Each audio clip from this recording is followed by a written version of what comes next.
রব্বুল আলামিনের দরবারে শুকরিয়া আদায় করছি। আলহামদুলিল্লাহ, আমাদের দেশের মধ্যে পবিত্র কোরআন অর্থাৎ আল কোরআন কারীম, কোরআন শরীফের পরে বুখারী শরীফের পরে যে বেশি কিতাবটা আমাদের ঘরের মধ্যে রয়েছে, মসজিদের মধ্যে রয়েছে, ফাজাইল আমল। এই ফাজাইল আমলের মধ্যে লেখা হয় যে মজলিসের মধ্যে আল্লাহর রাসূলের নাম নেওয়া হয়, ওই মজলিসটা আল্লাহ তাআলার কাছে বড় দামি হয়ে যায়। নবীজির মহব্বতকে একটু বলি সাল্লাল্লাহু আলাইহি ওয়াসাল্লাম।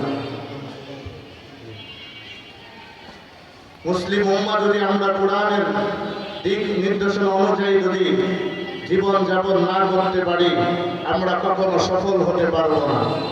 আল্লাহ রাব্বুল আলামিন কোরআনে কারীমের মধ্যে বলেন, ইয়া আইয়ুহাল্লাযীনা আমানু দুখুলু ফিস-সিলমি কাফা। আল্লাহ রাব্বুল আলামিন বলেন, হে ঈমানদারগণ, তোমরা পরিপূর্ণভাবে ইসলামের ভিতরে দাখিল হও। ইসলামের ভিতরে যখন দাখিল হইবা, তখন তুমি কোনো খ্রিস্টান নাসারা বৌদ্ধ বেঈমানদের অনুসরণ করতে পারবা না। তুমি মুসলিম যখন আল্লাহর কোরআন অনুযায়ী যখন ইসলামের ভিতরে প্রবেশ করবা, তখন তুমি আল্লাহর দিক নির্দেশনা অনুযায়ী চলবা। কোনো নাস্তিক আর মুরতাদের থিওরি অনুযায়ী চলবা না। নিজের সন্তানটাকে কোরআন অনুযায়ী চালাইবা। তুমি নিজের সন্তানটাকে দ্বীনি শিক্ষায় শিক্ষিত করবা।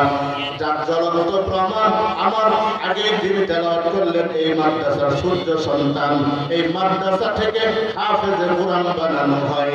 এই জামিয়া আশরাফিয়া মাদ্রাসা থেকে আলেম বানানো হয়। এই জামিয়া আশরাফিয়া বাইতুল কোরআন কেন্দ্র থেকে আলেম মুফতি হাফেজ কারি তৈরি হয়। এই হাফেজ কারি বের হয়ে বাংলাদেশের বিভিন্ন প্রান্তে, বিশ্বের বিভিন্ন প্রান্তে এরা কোরআনের খেদমতের জন্য ছড়ায় পড়ে। ছড়ায় পড়েন আল্লাহু আকবার। আলহামদুলিল্লাহ, বাংলাদেশের জন্য গৌরব।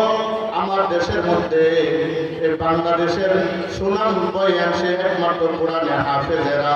বাংলাদেশের মধ্যে থেকে যে বিভিন্ন সময় কোরআন প্রতিযোগিতা অংশগ্রহণ করে, আপনারা বিভিন্ন সময় দেখেন, পত্রিকার মাধ্যমে, ইউটিউব ফেসবুকের মাধ্যমে দেখেন।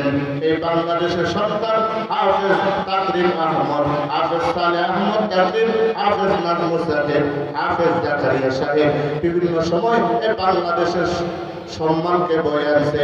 এজন্য বলবো, মুসলিম উম্মাহ এখনো যদি দ্বীনের শিক্ষায় নিজের সন্তানটাকে শিক্ষিত না করতে পারো, ওই সন্তান তোমাকে বৃদ্ধাশ্রমে দিবে। ওই সন্তানের ভিতরে যদি দ্বীনের সহি বুঝ না থাকে, ওই সন্তান তোমাকে ওই বিল্ডিং এর মধ্যে রাখবে না। এই সন্তান তোমাকে বৃদ্ধাশ্রমে দিয়া সে চাকরি বাকরিতে ব্যস্ত থাকবে। এজন্য বলবো, মুসলিম উম্মাহ এখনো সময় আছে। নিজের সন্তানটাকে যদি দ্বীনি শিক্ষায় শিক্ষিত করতে পারো, কপালটা খুলে যাবে। কি সুন্দর ফুল ফুটেছে রে জামিয়া আশরাফিয়া বাইতুল কোরআনে। কি সুন্দর ফুল ফুটেছে রে জামিয়া আশরাফিয়া বাইতুল কোরআনে। এই মাদ্রাসা উস্তাদ জিনারা মধু পরা জিনারা কেনিতে আইবি ছুটে চলে আয়, কেনিতে আইবি তোরা ছুটে চলে আয়। ও মুসলিম উম্মাহ, আপনাদের কাছে রিকোয়েস্ট থাকলো, আবদার থাকলো, আজকের এই মাহফিলকে মিস করবেন না। এখানে আজকে যিনি বয়ান করবেন, বাংলাদেশের মধ্যে একজন অন্যতম এবং উজ্জ্বল নক্ষত্র খতিবুল উম্মাহ মাওলানা হাফিজুর রহমান সিদ্দিকী সাহেব বয়ান করবেন। এই হুজুরের বয়ান শুনে মানুষ নামাজি হইতেছে, দাড়িওয়ালা হইতেছে। এই নামাজ হুজুরের বয়ান শুনে মানুষ দিনে পথে আসতেছে। অনেকে আকাঙ্ক্ষা হুজুরকে জীবনে দেখি নাই, এই সুযোগ আজকে মিস করবো না। আল্লাহর বান্দাকে আল্লাহ কত নাজ নিয়ামত দান করেছেন। এই কণ্ঠ শুনে কত হিন্দু কালিমা পড়ে মুসলমান হইতেছে।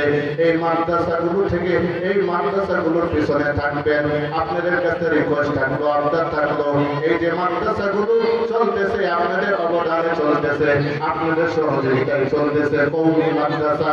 এই কওমি মাদ্রাসার প্রতি যারা নজর রাখবে, আল্লাহর রাসূল সাল্লাল্লাহু আলাইহি ওয়াসাল্লামের হাদিসের ভাষ্য অনুযায়ী পাওয়া যায়, যারা এই মাদ্রাসার খোঁজ খবর নেবে, মসজিদ মাদ্রাসার খোঁজ খবর নেবে, আল্লাহর রাসূলের হাদিস ভাষ্য অনুযায়ী আল্লাহর হাবিব বলেন, আল কোরআন হুজ্জাতুল লাকা